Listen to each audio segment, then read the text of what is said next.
Mesdames et messieurs, bonjour et bienvenue dans cette première édition de la journée. Le président de la République par intérim a reçu hier le ministre burkinabé des Affaires étrangères et de la coopération régionale. Djibril Bassolé est porteur des messages du président du Faso, médiateur de la CEDEAO dans la crise malienne à son homologue Dioncounda Traoré. Le message fait le point des contacts que Blaise Compaoré a eu avec certains groupes armés en vue d'engager rapidement le dialogue pour résoudre cette crise. Ibrahima Traoré.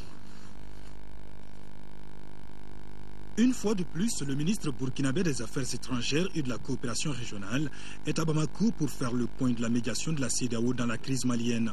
Djibril Bassolé est porteur d'un message du président du Faso.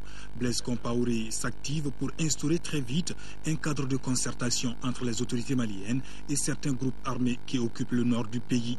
Après avoir écouté les représentants du MNLA et d'Ansardine, le médiateur de la CEDEAO suggère certaines propositions au président Dioncounda Traoré. Sans rentrer dans les détails, il me semble que le président Compaoré souhaiterait que le chef de l'État malien puisse désigner une délégation qui pourrait procéder à des consultations préliminaires, à des échanges préliminaires avec ces groupes armés qui ont manifesté leur disponibilité et leur engagement à rentrer dans un processus de dialogue politique. En début du mois prochain, la délégation du Mali pourrait avoir ces échanges qui auront pour but de définir les modalités des futures négociations. Mais en tous les cas, ces échanges pourront déjà nous aider à promouvoir le dialogue dont on parle et qui est tant nécessaire. Le ministre Bassolé précise que le processus de déploiement et d'intervention militaire reste maintenu. Il estime que l'usage de la force est inévitable pour résoudre la crise au nord du Mali.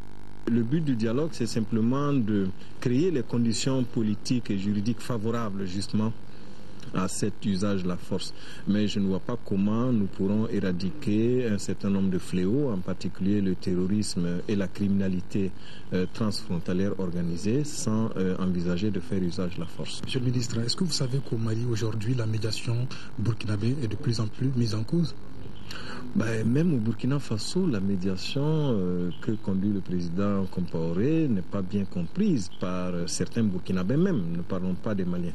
Je comprends l'état d'esprit des Maliens qui pensent peut-être que cette médiation est de trop ou qu'elle n'est pas appropriée. Nous avons des convictions et nous souhaitons atteindre les résultats pour une stabilisation et un règlement définitif de la crise. Les critiques, les observations, nous les écoutons et nous les prenons à notre compte. Mais ce n'est pas parce qu'il y a une critique de formuler que nous devons abandonner. Un petit pas vers une sortie de crise semble se dessiner avec ce message du médiateur de la CEDEAO. La réponse des autorités maliennes est attendue dans les tout prochains jours. À primature, 3 rencontres à l'agenda des audiences du Premier ministre. D'abord, le directeur adjoint de la division de l'assistance électorale des Nations Unies. Ensuite, le ministre des Affaires étrangères du Burkina Faso. Et enfin, l'amicale des Diawando. Tous ont parlé de la crise que traverse notre pays. Ils ont réitéré leur soutien au gouvernement du Mali.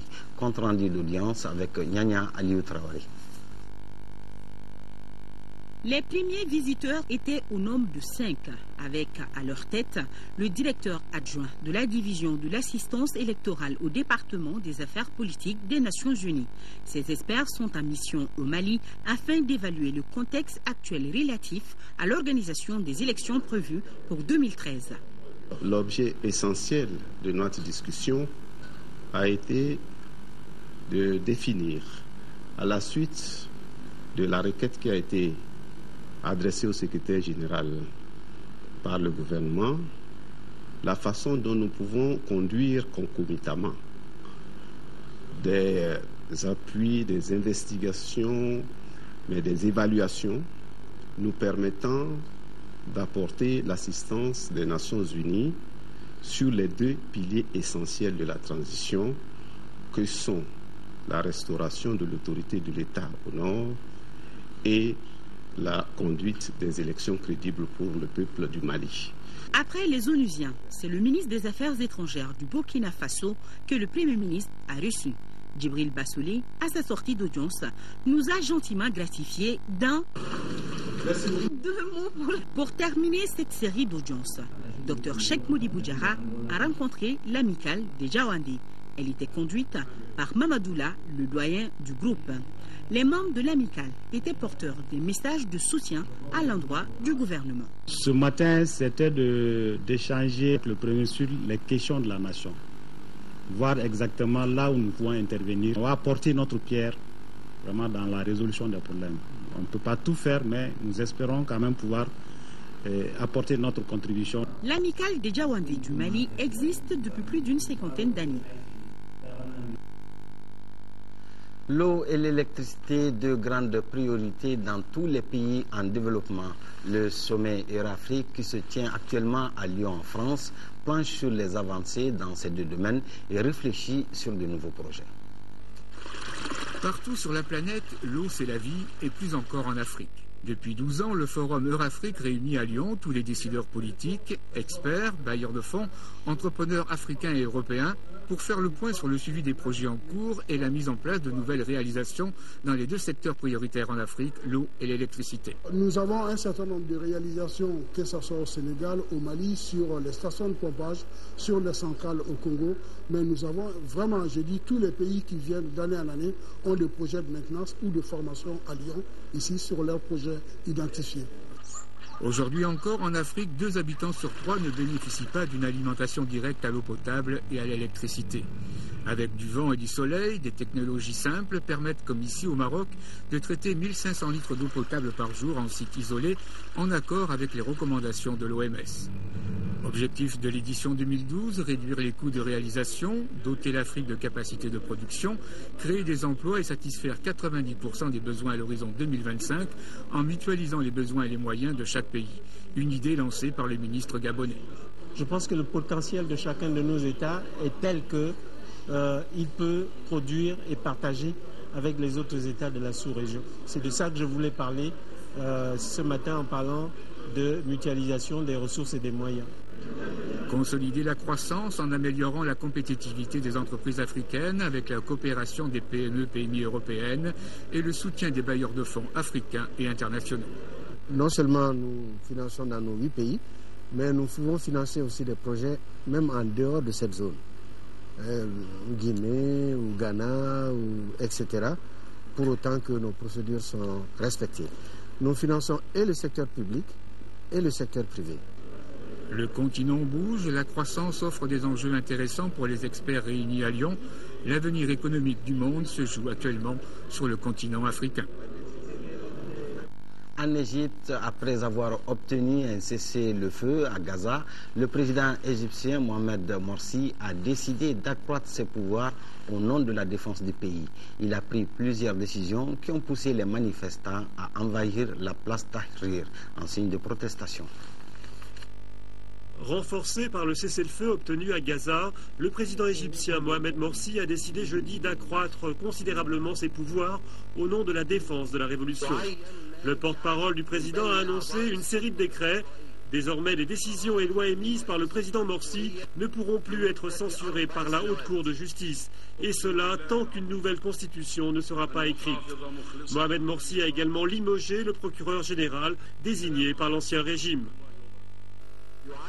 Un nouveau procureur général sera nommé par le président de la République. Il sera choisi parmi les membres de la magistrature pour une période de 4 ans. Aucune autorité judiciaire ne pourra plus dissoudre le comité et l'Assemblée chargée d'élaborer la Constitution. L'opposition a immédiatement manifesté jeudi soir au Caire. Ils accusent le président Morsi d'anéantir l'indépendance de la justice et de cumuler les pouvoirs exécutifs et législatifs, le Parlement ayant été dissous en juin dernier. Il vient aujourd'hui limoger le procureur général et installer à sa place un procureur issu des frères musulmans. Il délégitime ainsi l'autorité judiciaire après avoir pris le contrôle de l'armée et des forces de police. Des partisans de Mohamed Morsi ont également manifesté jeudi soir pour soutenir le président et défendre la révolution. Des violences ont également été signalées à Suez, Ismaïlia et Port Saïd. La semaine africaine des technologies de l'information et de la communication a fermé ses portes à Bamako. Plusieurs personnes ont été formées dans le domaine de l'utilisation des logiciels et le travail en réseau. Les 5 jours de formation qui devront contribuer à accélérer le passage au numérique ont été initiés par l'AGETIC, Agence de télécommunication de l'information et de la communication. Un reportage de Ramata Konati. Une cinquantaine de jeunes et de femmes tirent profit de la semaine africaine des technologies de l'information et de la communication SATIC. Ils viennent de bénéficier de 5 jours de formation sur les logiciels Windows, Excel, Word et PowerPoint, le travail en réseau et sur le net, bref, les notions de base en matière d'utilisation des TIC. Ces outils vous permettront, j'en suis sûr, de rentrer dans la société de l'information tant souhaité par les autorités maliennes et l'Union africaine.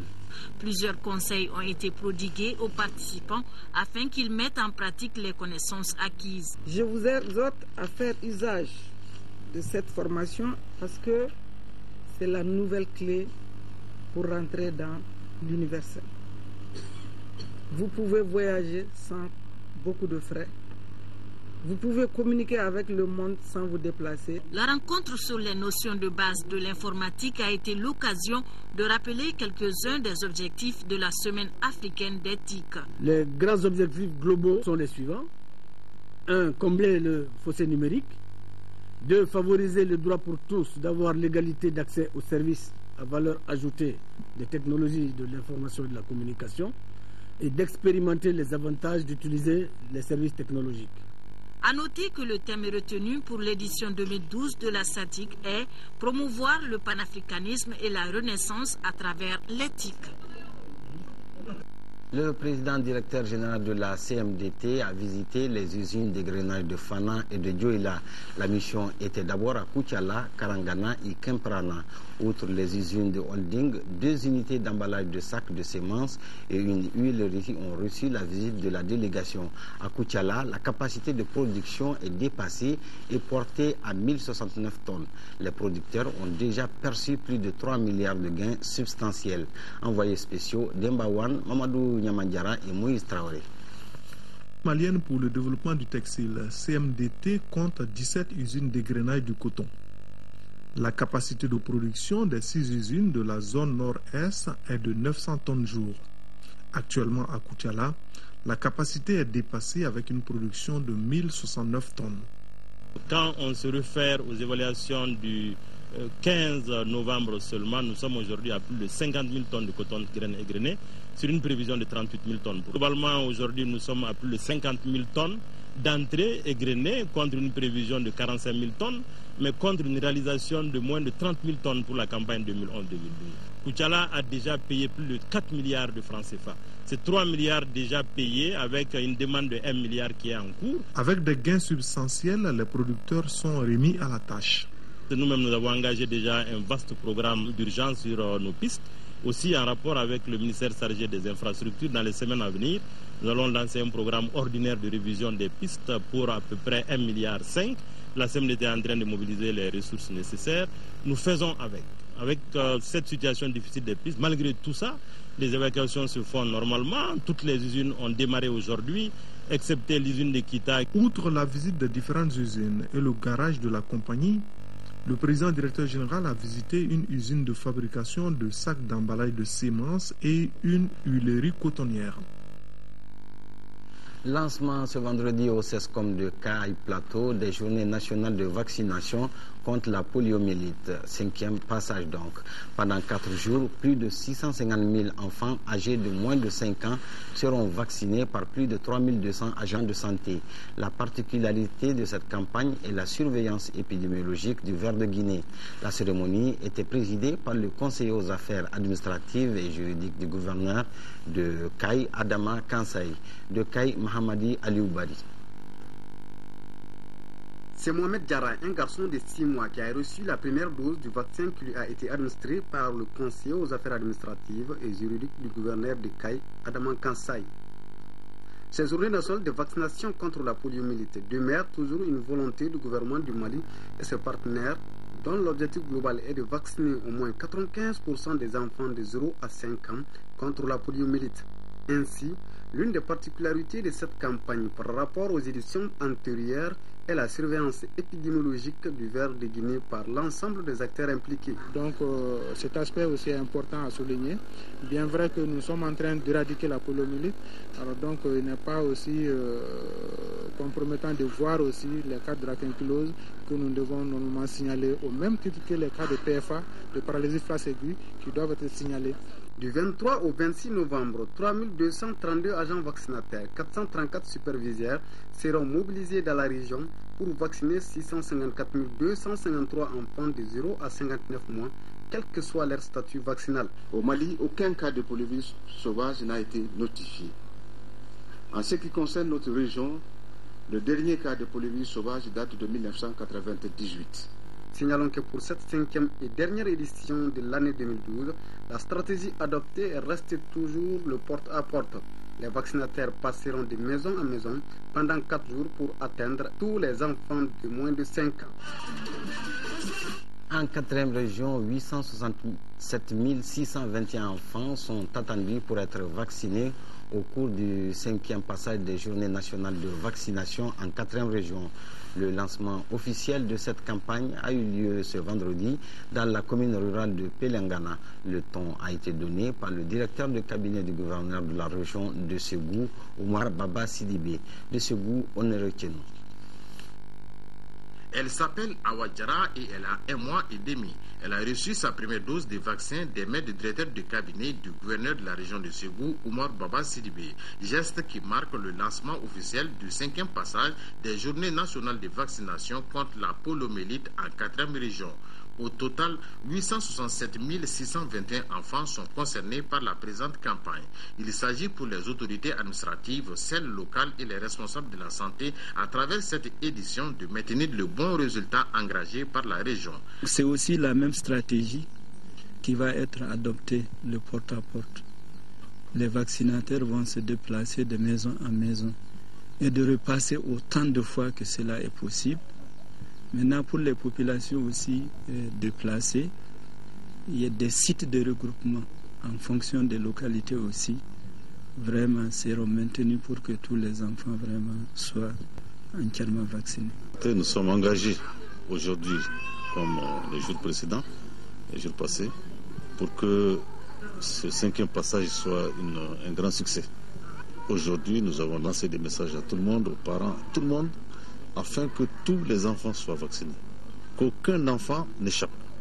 La présente campagne a mobilisé pour la région de Ségou 4 322 agents vaccinateurs et 504 superviseurs de proximité. Fin de cette édition, merci de l'avoir suivi. Prochain rendez-vous d'info serait à 20h avec Nyanya Aliou Traoré. Mais en attendant, une pensée profonde pour nos compatriotes du Nord. Bon appétit à tous et à toutes. Au revoir.